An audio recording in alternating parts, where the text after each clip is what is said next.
Hi, everyone. Great to see you all today.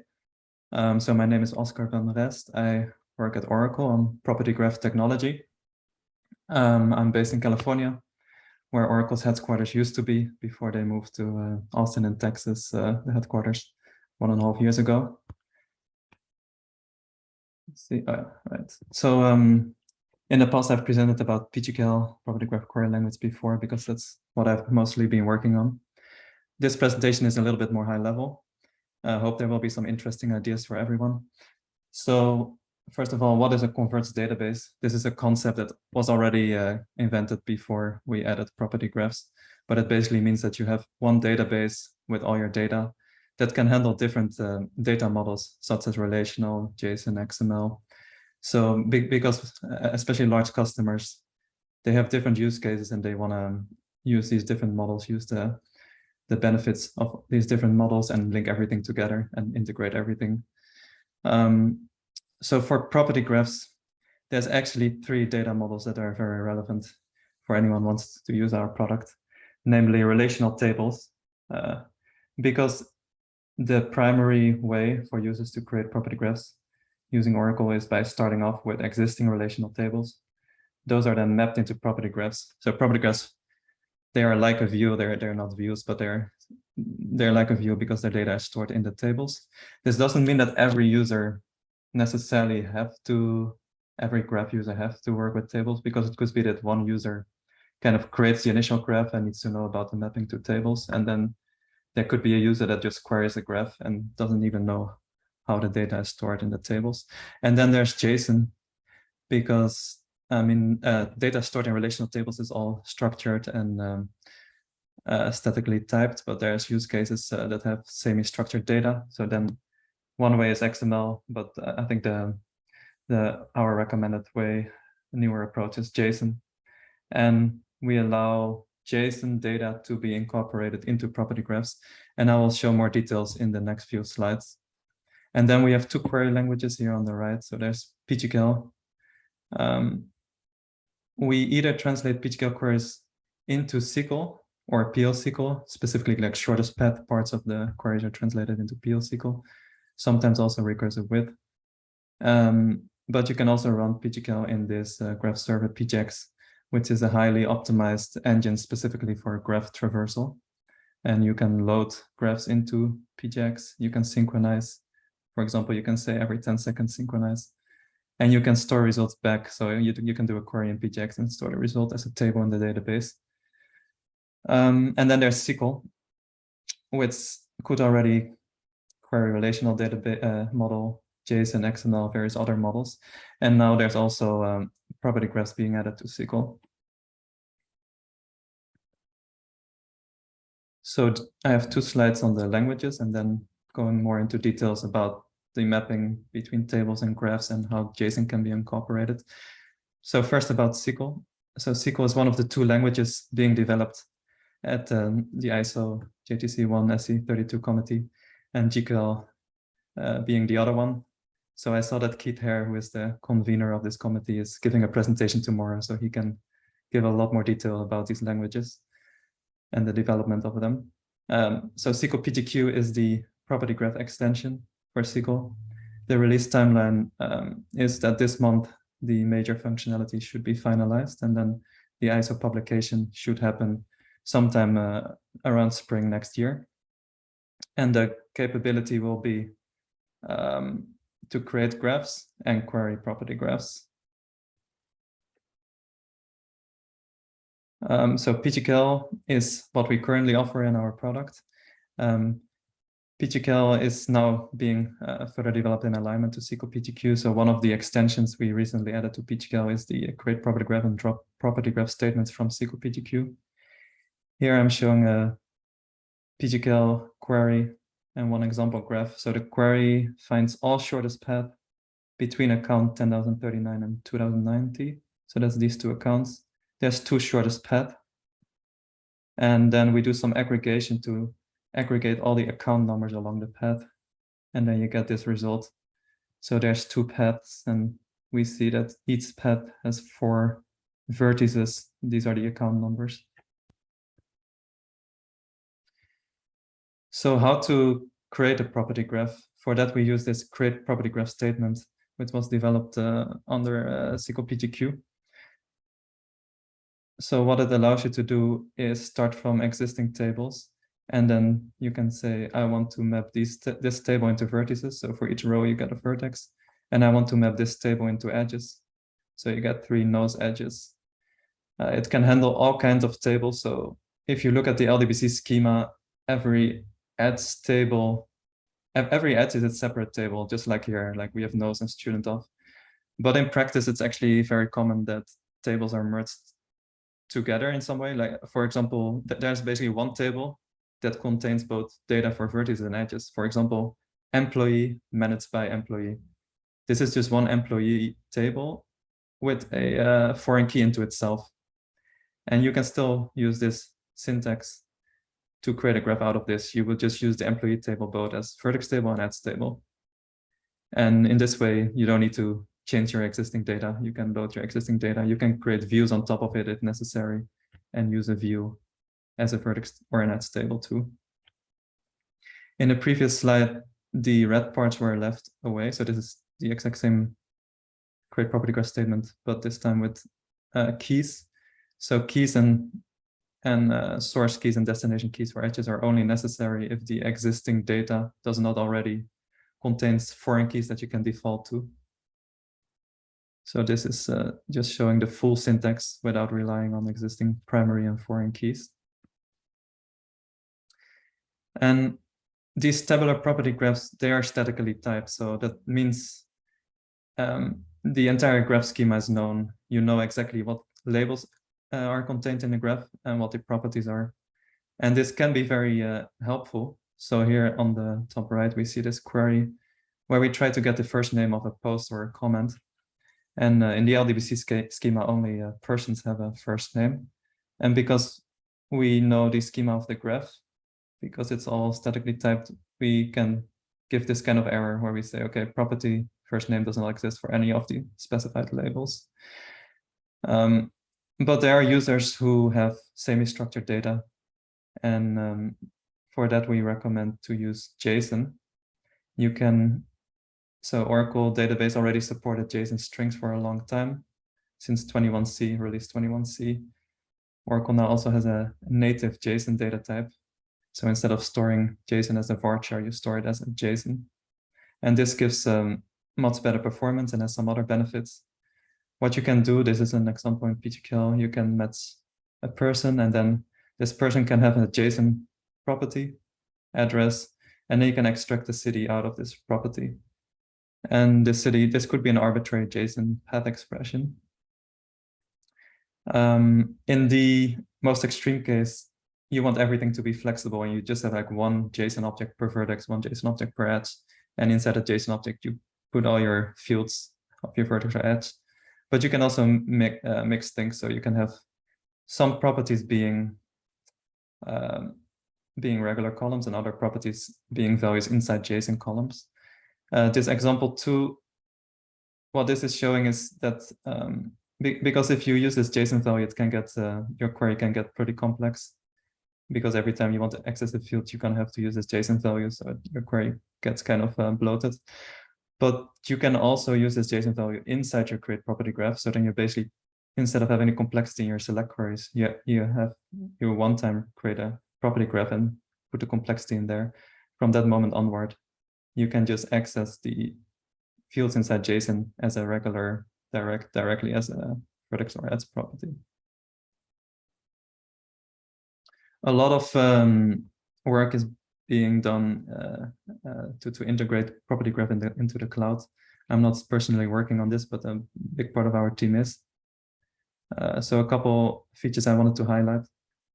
We have this graph modeler. It's a UI for creating graphs from tables, and it generates this create property graph statement that you can then customize.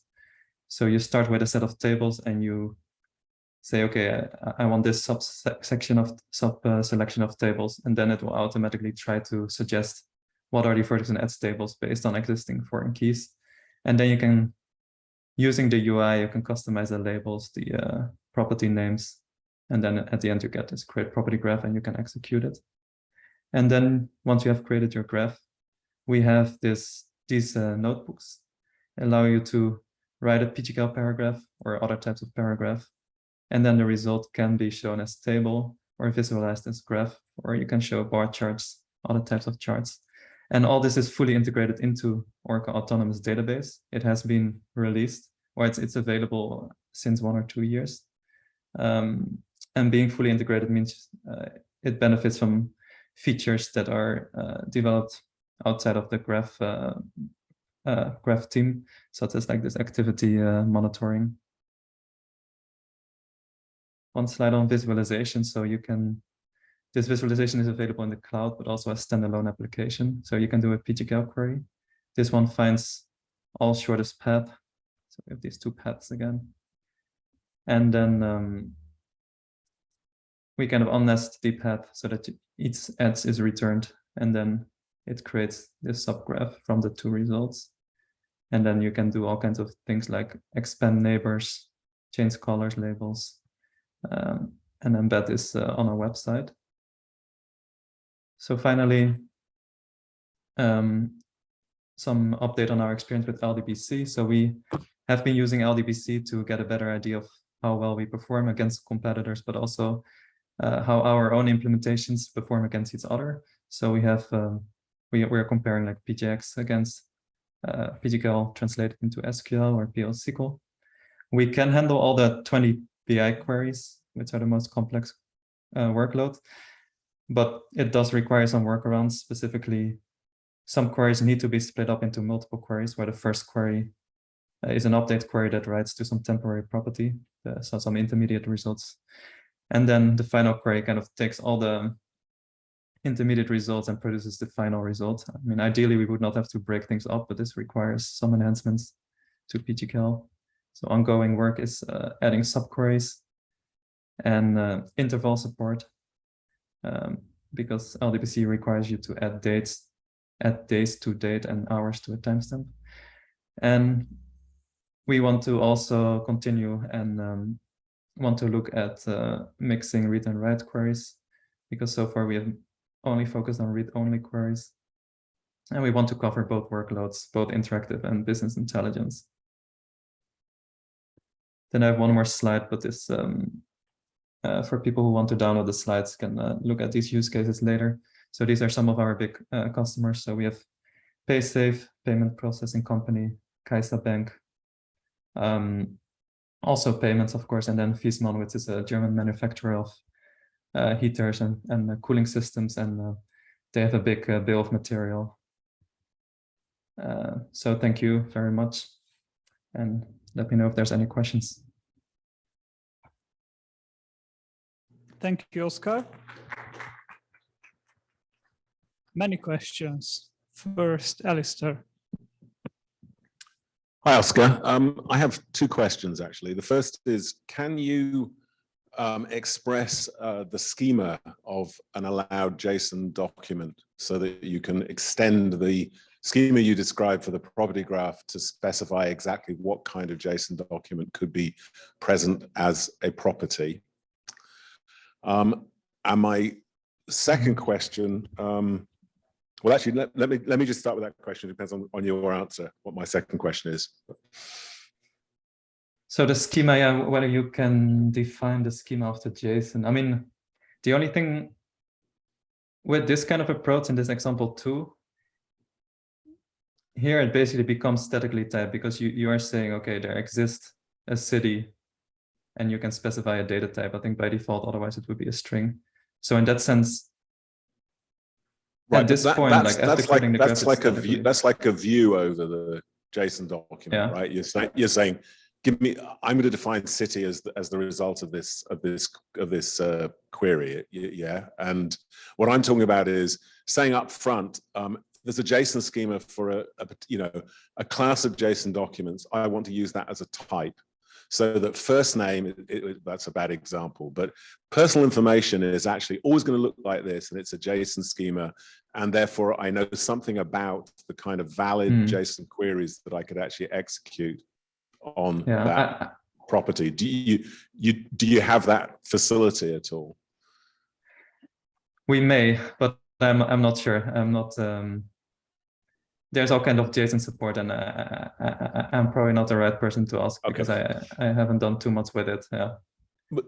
But there may be a JSON schema language. I mean, I wouldn't be surprised if we have something like that. Yeah. No, I mean, there is JSON schema language. Question, I guess, is whether you use it. The other question I had was, it's about your sort of graphical designer and the ability to define a graph on top of the of an existing relational or an existing SQL database. I understand that use case, but it's always seemed to me that the other use case that one would imagine would be useful for people who want to put graphs on top of a database like Oracle is to actually define a graph schema, is to define what we want the graph to look like, and then generate the underlying stuff in terms of what the storage will be. And I'm not worried about that because what I really want to do thereafter is use, in this context, PGQL queries. Does your tool let people start from scratch with the graph view rather than starting with the tables and building the graph view on top of it? There's a way to start from CSV files, but CSV files are more or less tables.